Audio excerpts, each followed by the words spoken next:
आणि तुम्ही ज्या पदावर बसलायत ना त्याच्यावर तर तुम्ही पक्ष नेत्यांवर टीका केलीच नाही पाहिजे. संविधानाच्या हिशोबाने ते तसंच पाहिजे. पण मला कळत नाही. मी खरंच अजित दादा तुम्हाला विनंती करते, या बाईला आवरा हो. या बाईला आवरा. हे काय करतेय, डोकं ठिकावणार आहे का नाही माहिती नाही. प्रचार काय करतायत. अहो तुम्ही कोणत्या पदावर आहेत, कुठे प्रचार करताय तुम्ही. एक पद तुम्ही जेव्हा घेतलंय खूप चांगलं पद आहे. तुम्हाला सिक्युरिटी आहे, तुम्हाला गाडी आहे, सगळं आहे, ऑफिस आहे. मग कशाला तुम्हाला पक्षाचं पद पाहिजे. हे पण मला, ते पण मला, MLC पण मला. मग दादा तुमच्या पक्षातल्या बाकीच्या लोकांनी काय करायचं.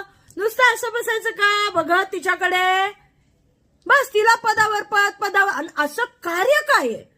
मेन म्हणजे मला विचारायचंय दादांना आणि फडणवीस साहेबांना, असं या मॅडमनी काम काय केलंय की तिला बक्षिसावर बक्षीस.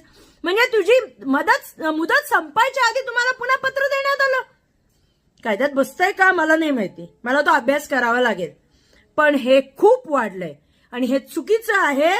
तुम्ही जी लखतर आणि त्या पूर्ण याची या पदाची गरिमा घालवली आहे. आतापर्यंत नाही घालवली हो ताई कोणी गरिमा.